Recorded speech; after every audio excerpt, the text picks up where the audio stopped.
Greg Shoemaker, TriState football. I'm here at Moeller with their new head coach, Bert Bathiany. And Bert, taking over a storied program, talk about just the tradition when you walk through here and what's been like for you so far.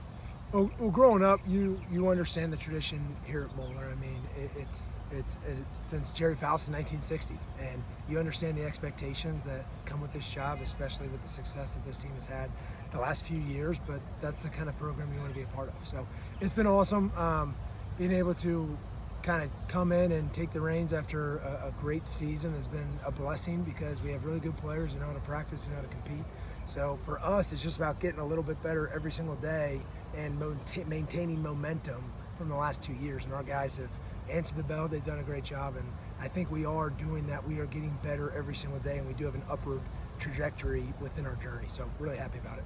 You know, when you have kids that have been through the wars, regional runners up 2 years in a row, how easy is it to coach guys like that, especially the ones that are seniors? Mm-hmm.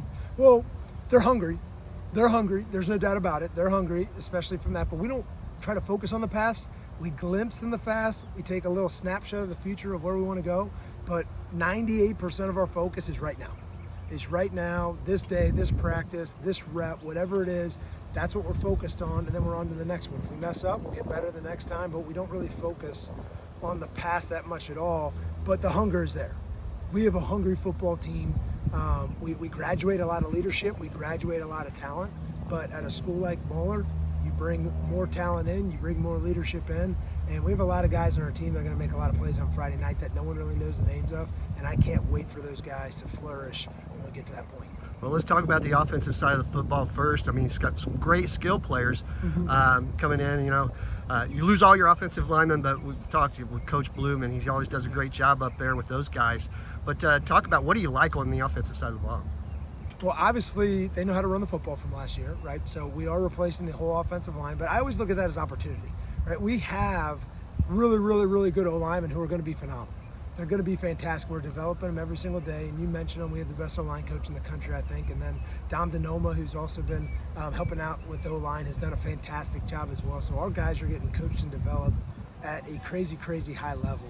So they are just going to keep getting better week in and week out. So the difference of what we were months ago and what we are now are night and day, and I expect that to happen in upcoming months as well. But like I said, not only is the team from last year hungry, the guys that are getting thrusted into those leadership roles, they're hungry as well. They want that playing time.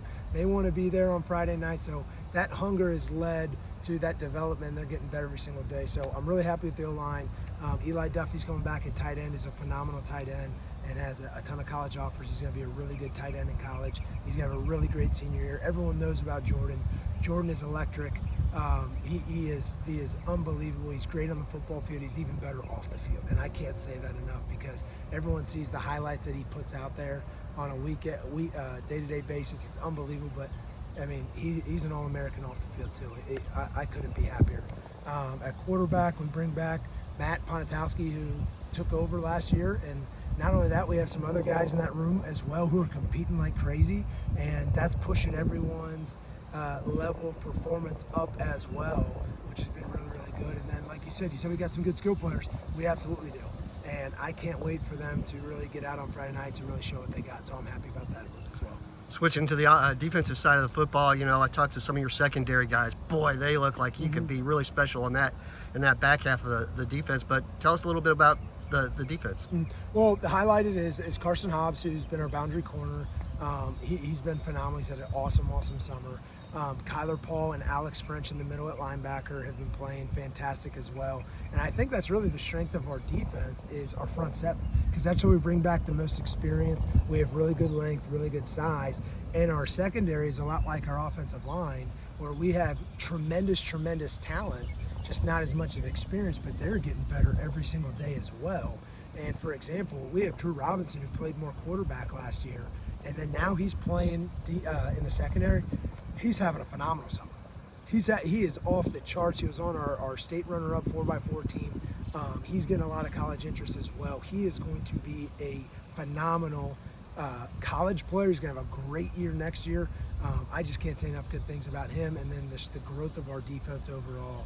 So excited about him. We're going to get 11 hats of football.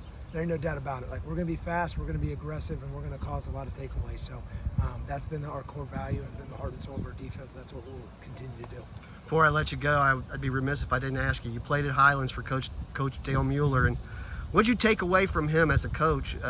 Watching him for all those years, and just now incorporating some of that into your style. Well, if you came here on any day during the summer, you would see a lot of Dale Mueller out here, and you would see a lot of him out there. You'd see a lot of Coach Oliver, Jack Hayden, and Chris Reiser as well. I've been very, very fortunate to learn under who I think are the best coaches in the country.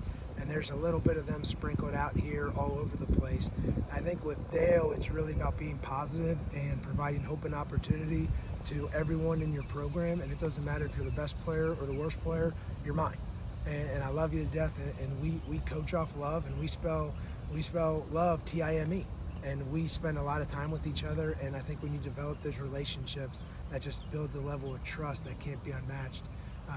Or can't be matched, and then when you get on the football field, you're able to do phenomenal things because you have that trust and understanding between each other. But with Dale, it's been that work ethic in the summer, and it keeps grinding throughout the year. So there ain't no doubt about it. We've been putting the hours in, and our guys have been using every muscle that they have to get through this summer. So I've been really happy about it. There you go, Bert Bathiany, the head coach of the Moeller Crusaders.